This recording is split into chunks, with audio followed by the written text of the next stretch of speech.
Qual é a história das suas conquistas? O que você conquistou? Qual é a história delas? Vamos falar um pouquinho sobre isso na palavra de hoje.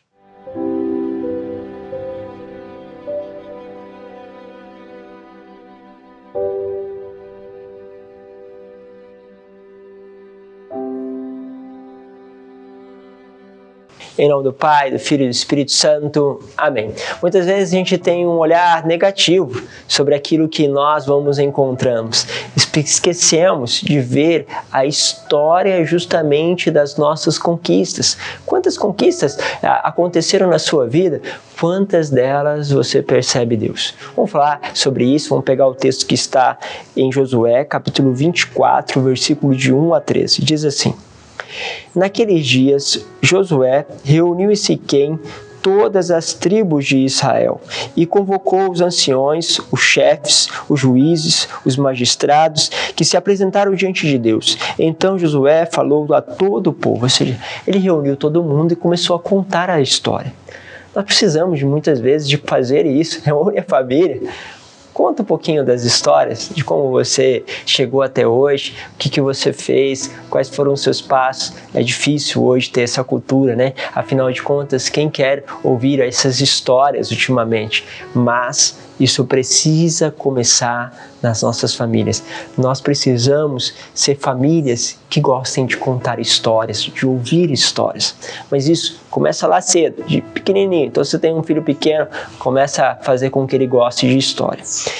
Então, Josué falou a todo o povo: Assim diz o Senhor Deus de Israel: Vossos pais, Taré, o pai de Abraão e de Nacó, habitaram outrora do outro lado do rio Eufrates e serviram a deuses estranhos. Mas eu tirei Abraão, vosso pai, dos confins da Mesopotâmia e o conduzi através de toda a terra de Canaã e multipliquei a sua descendência.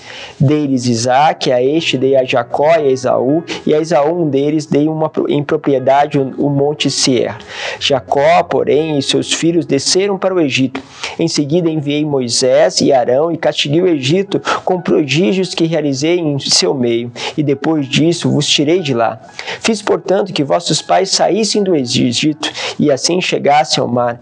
Os egípcios perseguiram vossos pais com carros e cavaleiros até o mar vermelho. Vossos pais clamaram então ao Senhor e ele colocou trevas entre vós e os egípcios. Depois trouxe sobre estes o mar que os recobriu. Vossos olhos viram todas as coisas que eu fiz no Egito, habitantes no deserto muito tempo. Eu vos introduzi na terra dos amorreus, que habitavam do outro lado do rio Jordão. E quando guerrearam contra vós, eu os entreguei em vossas mãos, e assim ocupastes a sua terra e as extremidades.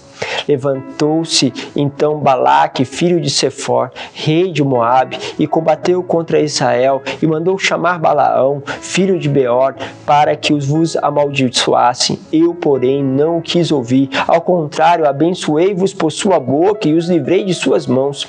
A seguir, atravessastes o Jordão e chegastes a Jericó, mas combateram contra vós os habitantes dessa cidade, os amorreus, os frezeus, os cananeus, os hititas, os gergeus, os heveus e os jebuseus. Eu, porém, entreguei-os em vossas mãos. Enviei à vossa frente vespões que os expulsaram de vossa presença, e 2 reis dos amorreus. E isso não com a tua espada nem com o teu arco. Eu vos dei uma terra que não lavrastes, cidade que não edificastes e nela habitais, vinhas e olivais que não plantastes e comeis de vossos frutos.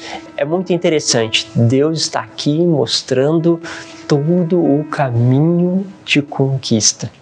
Está dizendo, olha o que foi feito.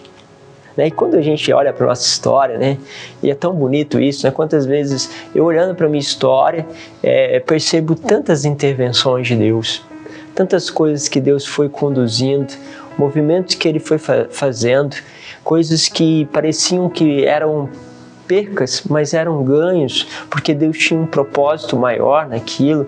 Quantas vezes você percebe que não conseguiria passar por aquilo, a não ser que Deus tenha lhe dado força, e você percebe, quantas vezes você superou desgastes, sofrimentos, incertezas, né? Quantas vezes você passou por dificuldades físicas, psíquicas, espirituais, quantas delas foram superadas até aqui? O grande problema é que nós podemos nos esquecer dessas histórias e esquecer de poder guardar e depois de passar essa história. O mundo hoje percebe muito isso, né? Eles gostam de contar as histórias de como nasce uma empresa, de como nasce justamente um projeto, mas a maior graça que nós podemos ter é o homem vivente, é a tua história. Por isso, quando alguém partilha a história comigo, eu digo, olha, obrigado, porque você me deste um bem precioso, a sua vida, com lutas e com muitas conquistas. E isso é o que Deus está te pedindo hoje. Quem sabe poder contar um pouco mais da sua história a outras pessoas, ou até começar a escutar um pouco delas da vida de tantas outras pessoas e como isso nos edifica. Vamos pedir a Deus esta graça, Deus nos abençoe, Pai, Filho e Espírito Santo. Amém.